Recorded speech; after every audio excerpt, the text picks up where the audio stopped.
Welcome back to the Fixed Ops Roundtable. I'm Vanessa Collins, joined by Katrina Ness. We are here in New York City at the World Trade Center with Uber for Business. We have an incredible group of top industry professionals here with us today, a very powerful panel, and we're going to be talking about process automation and specifically AI. So thank you so much for joining us today. Yeah, thank you guys for having us. Like Vanessa said, this is a very powerful panel with a lot of familiar faces that you may recognize from the Fixed Ops Roundtable. So starting off with AI and inside the dealership, Shon, you are in the Fixed Ops department, and what do you see AI really getting implemented well in terms of different processes and different workflows in your service department, as well as others that you may have seen or experienced? Well, thank you. I think one of the things you have to focus on is, I think in the automotive world, we're behind the 8 ball, I think, when it comes to AI, and there's no question about that. You know, Brian Benstock today did a presentation earlier, and AI is not going to replace people. It's going to replace the people that don't support AI. And, you know, we've all tried the outbound phone calls, the inbound phone calls. Clients have met that with some resistance or non-resistance, but either you're going to get behind it or you're going to fail, because that's what it is. That's where it's going. You know, people are hard to find. AI helps solve that issue, and if we're not with it, you're going to find yourself literally out of business. Right, exactly. And Tom, what about you? Are there any specific areas that you see it working well within your service department or within dealerships across the board? Sure. Currently, right now, we've got 2 areas that it's working pretty well for us. First, so we have a 45-person BDC. We handle roughly 1 million phone calls a year through that department. So being able to take some of those easier phone calls off of that staff is allowing them to focus on things like declined services and do some other things for us that they didn't have the time to do before. The other area right now where we're having some success is working with a partner that is working to automate our warranty processing operations. Yeah. Another spot where there can be a lot of loss. You got to keep a close eye on your warranty schedules and those repair orders. So being able to automate makes it a little bit easier. Thank you. And then Chris Walsh, President and CEO of Reynolds and Reynolds. You guys have so many different products across the board. So implementing AI, what is that like in a larger corporation like that?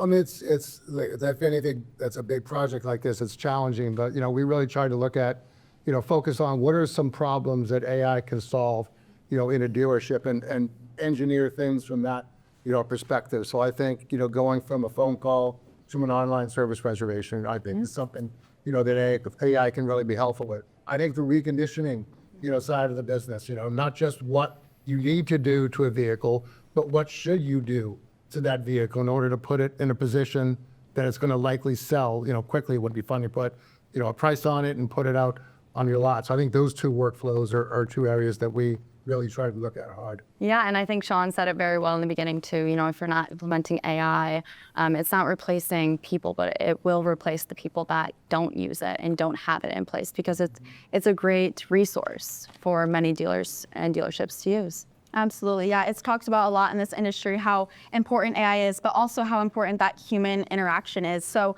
Brian Kramer, I want to go over to you. How do you balance automation with the human touch, especially in customer communications? What's your take on that?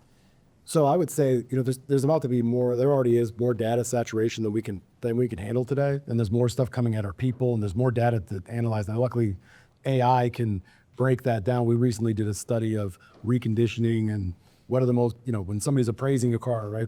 Everybody's always asking the service manager, I need your help. I need you to discount the parts. I need you to discount the labor. I can't pay full retail. When they didn't walk around the car, they didn't scan it with an OBD.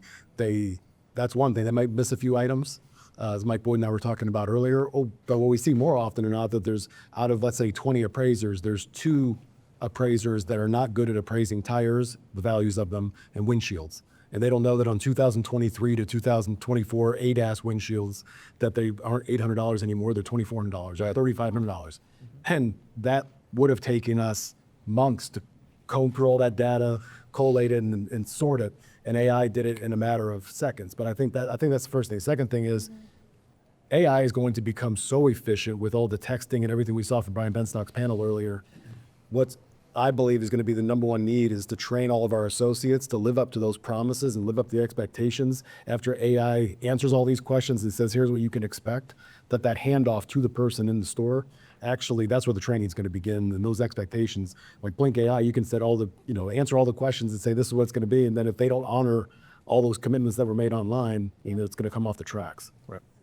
Yeah, Ashleigh, you with Blink AI, Telematica, talk to us a little bit about that balance between AI and human interaction and what you're seeing in Blink AI. Yeah, so we're actually launching a brand new product called Telematica this week. And when you think about all the connected car alerts for, 75% of your cars on the road are already connected.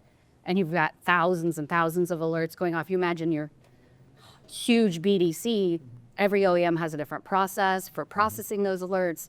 There's no way that humans can keep up with connected car alerts today. And so if we can aggregate the data for the BDCs, we can do those first couple of touches without BDCs having to even get involved, and then use them to escalate the problems that they need to actually handle. We've always said we have to wrap our arms around our advisors and our BDCs.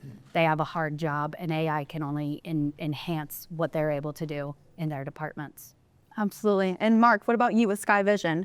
Yeah, I think that the human piece is more critical than AI when it comes down to it. The problem is the inability of the humans to keep track of all the vehicles, all the customers they need to during the times. So what we're seeing is that if you make it assistive and you start with the advisors, the service managers, technicians on what they want the AI to do, in our case with the cameras, Brian Benstock said he's going to get the security dog, robo dogs. Well, those dogs have cameras, but dealerships already have tons of cameras, a $300 one-time cost of goods sold. And if you train that on what the process should be and should not be, conversely, then the assistive piece is big, and not having to put a sticker on or plug a device in to reveal to track everything going through the flow correctly.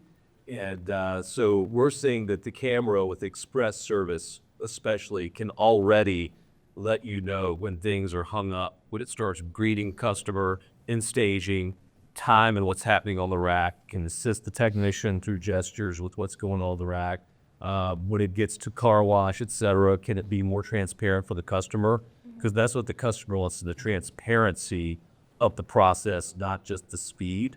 And I think how you use tools like computer vision or camera AI and the other language models and types, you just need to make them assistive because the human piece is more critical. Yeah, absolutely. We also have Rob Leary from BG Products. And what are you seeing on your sector of the industry with AI being implemented within your organization? Yeah, so from BG's perspective, kind of two fronts. First is kind of the appointment BDC side that we talked about, and really creating an environment where, a BDC, while as good as they could be, they don't always do what we want them to do, right? And I'm always going to ask the questions about, well, did you consider this maintenance service? Yeah, it's an oil change that you want, but have you considered the maintenance that you're due for? So we believe AI is going to really help us get there. In fact, we just did a pilot for a store in northern Florida, and we got for our fuel product alone, we got a 25% greater lift using AI in the appointment process versus not using AI. So that was one really quick ROI that we got. The other way we're using it, we have a warranty analysis tool that we use now. And if you know anything about the warranty analysis business, every state has a different statute, right, on how they conduct a warranty analysis. Every manufacturer has a different analysis on how they do their exceptions, et cetera. So AI allows us now to learn every state statute, right, and then learn every OEM statute, and then understand how those warranty elements, the exceptions as we call them, how those are all formulated by manufacturers. So we can take that machine learning, if you will, the AI, and now we can literally slice that data. We can look at the warranty analysis, and we can do what took us days to do now within a matter of minutes, literally. So a lot of stuff on the horizon with AI, coming up. It's the new trend in the industry and a very hot topic. But at the same time, you see a lot of dealerships and different parts of the industry becoming hesitant to adapt to it. So from a dealership perspective, this can be very conversational on this panel, but starting with Shon, what advice would you give a dealership that is hesitant to onboard AI. We talked a little bit about it in the beginning with, you'll fall behind and you'll get taken over by those who are using AI because they have better processes in place and everything like that. So what advice would you give to advise people to take that step? I would remove the AI term because I think there's a dark cloud a little bit over because some of us got burned on it, and switch it to ROI because everything is ROI. And I'll jump on what you said about warranty. We live in Wisconsin, which has a pretty liberal warranty labor rate, right? I have labor rates over $300. That's hundreds of thousands of dollars per month that we're talking about versus what it was 2 years ago. The problem is you got to stay in line of what they're changing too, because the OEM's changing literally, to your point, by the day. We got burned in one store, we got another store that gets a lift, and we did it the exact same way, just 2 different manufacturers.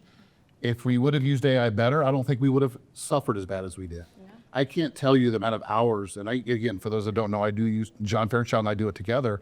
When we do our studies, the amount of time and hours, it's days and days and days, but there's such a big ROI to it.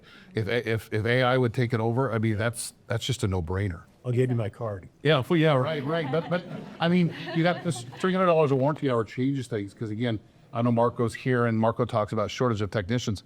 With the labor cutting it up, I'll throw Kia out there, paying 5.5 hours to replace an engine. You can afford to pay the tech what it really takes to do the job now, because you're getting $300 in reimbursement. Right. Now, it comes at a price because they are held at a different standard, and that's fine. But AI, if AI fixes that, change that to ROI. Yeah, Right. definitely. Rob, what about you? Yeah, just echo the same remarks there. It really is about ROI, I think, and we're starting to see it. And I think as we evolve into this, as we all said, we're kind of behind the 8 ball a little bit in terms of AI, but I think the sky's the limit in terms of ROI for that product, and just like not only on the sales side of it, but the development side. So Chris and I had that common theme together on the development side, what it can do for our developers and making them that much more productive, maybe have them work on more difficult challenges and let AI do the easy stuff, the replicable stuff. So that makes a lot of sense. And Ashleigh, you were just saying that you were on a demo with a customer. You pulled her for this panel. So working with customers every single day, what kind of initiative and push would you show them to adapt AI? You have to hold your vendors accountable, right? You have to pick the right partners that are going to give you, like Shon said, the ROI, and that are going to work with you. You have to pick innovative partners, not one and done. Here's an AI phone solution. Good luck. You have to pick the right partners and hold your vendors accountable. Exactly. Yeah, absolutely. And I think this hesitation to adopt AI really does stem from misconceptions and false information out there about AI as a solution. So my next question is, are there any common misconceptions about AI that you've had to address within your organization? If we could start with Chris. Well, I think it's the human being replacement is the biggest one that I hear a lot of. And I look at it as not human being replacement, but human being augmentation. Like, how can we take, a dealership employee and make them more efficient at what they're doing? So what are the things that we don't need that person to do that technology can do for us? And the things that we really need that person to do, the human interaction piece of it, or maybe getting the customer to come in or whatever it happens to be when you're in front of them, let them do those kinds of things that they are really good at, that we need a person to do, and use technology for the things that we don't really need a human being to do. So I think that's the biggest fear everybody has. Outside of data privacy is probably another one people are really worried about. There's a lot of PII in a dealership. What happens if something breaks there and gets out? So there's some hesitation about that as well. For sure. Mark, are you seeing similar things within your organization? Absolutely. The augmentation piece is massive. In fact, we're doing something jointly right now with Chris's team on digital greeter of how do we let a camera instantly assess a vehicle and customer that come on site, and then transfer that into a digital greeting that's throughout the DMS, iPads, advisor phones, et cetera, so we can greet people by name, which they expect in other verticals that we just don't do when I show up for service here. So that assistive piece and being able to run AI for us on the computer, AI to determine the patterns of where we need assistance. Where do we need the agent to reach out and fill consistently dead times? Say Wednesdays at 4 to 6, we are just leaking oil as a department because our express is not full. Could we use the agent to reach out and fill those slots that people did there? They could get in and out 25, 30 minutes at that time. Would they come in? Probably, if we gave them transparency to know when we're dead and when they could get in and out quickly. Because the ROI piece, there are going to be 3-hour debacles for express service. And there's going to be 30-minute great experiences. It's helping the stores identify what's driving each of those and minimize one, maximize the other. Yeah, Blink, we use AI to help dealers automatically spread those shop capacities throughout the day. So you're offering up to the customer while they're still online the best hours of the day. You're setting the expectation that, hey, morning hours are crazy, obviously, because everybody has the same idea. If you want to wait with us, bring your car in the afternoon. And even just simple pushes like that to the customer to help set better expectations and then hold our in-house teams accountable to capacity. Yeah, and during Brian Benstock's keynote address earlier this morning, he showed a quote from a famous soccer player saying he doesn't go to where the ball is, he goes to where it's going. And I think this can be applicable to AI and, you know, what's on the horizon for AI as a solution, especially in this industry. So my next question is, what do you see for the future of it? We can start with Brian. I would say, I had a conversation recently with Dan Cockrell, who used to run Walt Disney World. And he was telling me, it's similar to what like we're going through with digital retail and dealerships, where so much pushback, everybody doesn't want to adopt it. And what he said is the Magic Band adoption that they started in 2012 didn't really take until 2015. And he said if he goes back in retrospect, well, he didn't understand. They thought it was technology, and they thought it just wasn't working. And all the employees were saying it doesn't work because of this and this. And the same thing's happening right now in dealerships around the country. And what they found is, once they pulled a few of them off to the side, is they were sabotaging it because they thought they were getting replaced by these gold globes when you're walking in. And he said, no, it's nothing like that. Then from here, we're going to go to this project and this project, but they didn't communicate it. So he started doing every 2-week town hall meetings at the Hall of Presidents and explaining to everybody what's next. So I think that that's the leader's job at every single dealership, every single business for facing at Cars Commerce, that you share the vision that they're not being replaced, and you're very clear on this is what happens next, and then this, and this is the project, and we need you to be bought in on this so that they're a partner through an AI transformation, not a resistor. Yeah, that's awesome. Anything to add, Chris? I would just say, I would piggyback off of something Brian said. Like, first of all, like, have a vision. You know, how do you envision AI working in your dealership? Because it's going to be different in every organization, big store, small store, groups, you know, whatever it happens to be. But you know, establish that vision and what you want it to be, and then work toward accomplishing that, even if it's a, you know, kind of a crawl, walk, run, where you do some things easy and you get your organization behind it. And then phase 2 is to go a little bit bigger on it. And then as you do this, people will see, I'm okay, I'm going to be okay. And if you're not okay, well then, you know, maybe, you know, you didn't need to be at the dealership in the first place. But, you know, I think that's a good approach.